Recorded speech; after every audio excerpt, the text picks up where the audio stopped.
Brought to you by Biz Analyst by खाता book. एक बहुत जरूरी सूचना दी लल्लन टॉप पर आप जिन लोगों को देखते हैं उनसे मिलना बतियाना चाहते हैं तो आपके लिए खुशखबरी है। शनिवार 9 अप्रैल शाम 4 बजे से होने जा रहा है इंडिया टुडे हैप्पीनेस फेस्टिवल और लल्लन टॉप अड्डा। जगह होगी सुंदर नर्सरी, दिल्ली में हुमायूं के मकबरे के बगल में है ये जगह। यहाँ आपको मिलेंगे सौरभ द्विवेदी और लल्लन टॉप के सारे एंकर्स। इसके अलावा भी बहुत कुछ होगा। निजामी ब्रदर्स का कमाल, सलोनी गौर का स्टैंड अप एक्ट, अभी तो हम कम बता रहे हैं, और भी बहुत कुछ होगा। मौके पर पहुंचिए तो पूरा आनंद होगा। दिन और समय फिर नोट कर लीजिए, शनिवार 9 अप्रैल शाम 4 बजे से सुंदर नर्सरी, दिल्ली। भारत के मुख्य न्यायाधीश CJI NV रमन्ना का एक बयान इस समय काफी चर्चा में है। बीते सोमवार 4 अप्रैल को शीर्ष अदालत के सामने एक मामला आया था। इसमें पीड़ित पिता ने अपनी नाबालिग बेटी की हत्या और गैंगरेप के मामले में कोर्ट की निगरानी में जांच कराने की मांग की थी। हालांकि न्यायालय ने इस मामले को खारिज कर दिया और कहा कि वे अपनी याचिका हाई कोर्ट में दायर करें। लाइव लॉ के मुताबिक CJI ने कहा, इस कोर्ट में ऐसी याचिकाओं का भरमार ना लगाएं, आप हाई कोर्ट जा सकते हैं और यही बात रख सकते हैं। आप क्यों सीधे सुप्रीम कोर्ट आ रहे हैं? इसके जवाब में याचिकाकर्ता के वकील ने कहा, मैं एक मजदूर हूं, मैं हाई कोर्ट सुप्रीम कोर्ट का चक्कर काटने में सक्षम नहीं हूं, मैं इस व्यवस्था का पीड़ित हूं। उत्तर प्रदेश में पूरी तरह से अराजकता है। हालांकि जस्टिस NV रमन्ना ने इसके बाद भी याचिका को स्वीकार करने से इनकार कर दिया और कहा, ऐसी हरकत दोबारा ना करें, याचिका को वापस लेने और हाई कोर्ट जाने की आपको छूट दी जाती है। मामला क्या है? मामला उत्तर प्रदेश के बुलंदशहर जिले का है। यहाँ 21 जनवरी 2022 को एक 16 वर्षीय लड़की की हत्या कर दी गई थी। परिजनों ने आरोप लगाया कि गैंगरेप करने के बाद नाबालिग के साथ इस घटना को अंजाम दिया गया और आरोपियों को अभी तक गिरफ्तार नहीं किया गया है।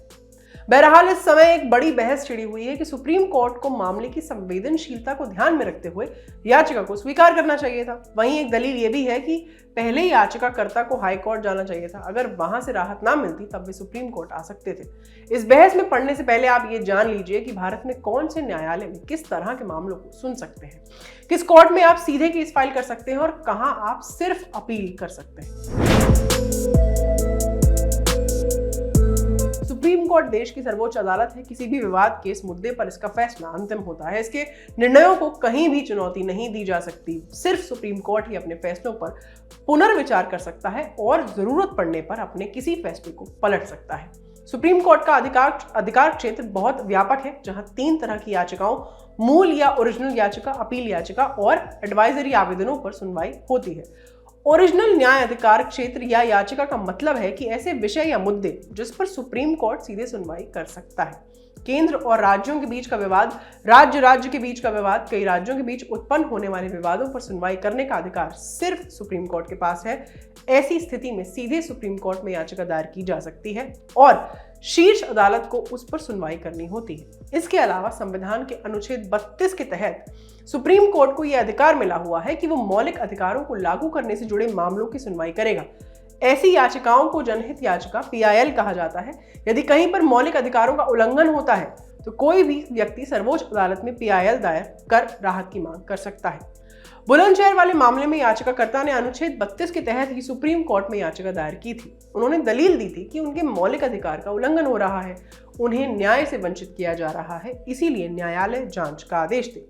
सुप्रीम कोर्ट PIL पर कई तरह के निर्देश या आदेश जारी कर सकता है। हालांकि संविधान के अनुच्छेद 226 के तहत देश के उच्च न्यायालयों को भी यह अधिकार मिला हुआ है कि वे जनहित याचिकाओं पर सुनवाई कर जरूरी आदेश और निर्देश दें। इस तरह सुप्रीम कोर्ट की तरह उच्च न्यायालयों के पास भी मौलिक अधिकारों को लागू करने का अधिकार है। सुप्रीम कोर्ट का यह विशेष अधिकार कि वो अनुच्छेद 32 के तहत दायर किसी PIL को स्वीकार करेगा, किसी हाई कोर्ट के पास जाने को कहेगा और किसे खारिज करेगा। इसके अलावा सुप्रीम कोर्ट के पास ये भी अधिकार है कि वो किसी मामले को एक हाई कोर्ट से दूसरे हाई कोर्ट या एक निचली अदालत से दूसरे हाई कोर्ट में ट्रांसफर कर सकता है। ये शक्ति सिर्फ सुप्रीम कोर्ट के पास है, हाई कोर्ट के पास नहीं है। इसीलिए इस संबंध में याचिका सीधे सुप्रीम कोर्ट में दायर की जा सकती है। इसके साथ ही सुप्रीम कोर्ट को यह शक्ति मिली हुई है कि अगर कोई मामला उसके यहाँ लंबित है और इसी तरह का मामला एक या एक से अधिक उच्च न्यायालयों में लंबित है, तो वो जरूरत पड़ने पर सभी मामलों को सीधे अपने पास ट्रांसफर करके एक साथ उन पर फैसला सुना सकता है। इन सब के अलावा सुप्रीम कोर्ट याचिकाओं पर सुनवाई करता है। अगर कोई याचिकाकर्ता हाईकोर्ट के फैसले से खुश नहीं होता है और मामले में कानून से जुड़े सवाल उठते हैं तो वो इसके खिलाफ शीर्ष अदालत में अपील दायर कर सकता है। सुप्रीम कोर्ट देश के तमाम न्यायाधिकरणों यानी कि ट्राइब्यूनल्स के फैसले के खिलाफ अपील पर सुनवाई कर जरूरी आदेश जारी कर सकता है। संविधान के अनुच्छेद 143 के तहत सुप्रीम कोर्ट भारत के राष्ट्रपति द्वारा भेजे गए प्रस्तावों पर अपनी सलाह दे सकता है। शीर्ष अदालत के पास ये एक विशेष अधिकार है। किसी भी राज्य की न्यायिक व्यवस्था में हाई कोर्ट शीर्ष अदालत होती है। यह राज्य की शीर्ष अपीलीय कोर्ट होता है। देश में कुल 25 हाई कोर्ट्स हैं। सुप्रीम कोर्ट की तरह हाई कोर्ट के पास भी ये अधिकार है कि वे मौलिक अधिकारों को लागू करने से जुड़ी याचिकाओं पर सुनवाई करेंगे। संविधान के अनुच्छेद 226 के तहत हाई कोर्ट में भी PIL दायर करने का प्रावधान है। इसके अलावा अगर नौसेना विभाग, वसीयत, विवाह, तलाक, कंपनी कानून और अदालत की अवमानना से संबंधित मामले हैं तो इससे जुड़ी याचिका सीधे हाई कोर्ट में दायर की जा सकती है।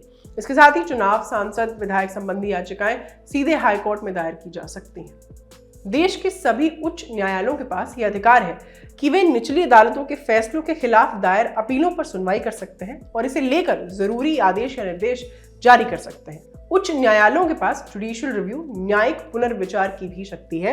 उनके पास किसी भी कानून या अध्यादेश को असंवैधानिक घोषित करने की शक्ति है अगर ये भारतीय संविधान के खिलाफ पाया जाता है।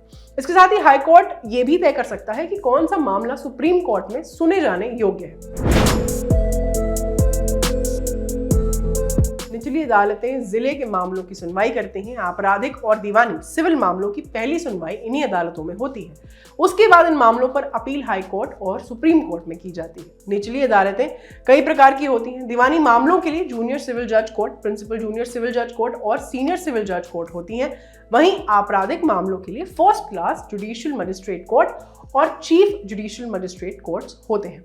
आपराधिक और दीवानी के कुछ ऐसे मामले होते हैं जिन पर सुनवाई जिला न्यायालय के नीचे होती है। इस तरह ऐसे मामलों से संबंधित केस केवल जिला कोर्ट में ही दायर किए जा सकते हैं। ऐसे जिला कोर्ट अपने से नीचे के न्यायालयों के आदेशों के खिलाफ अपील पर सुनवाई कर सकते हैं। ये खबर आपके लिए लिखी थी हमारे साथी धीरज ने।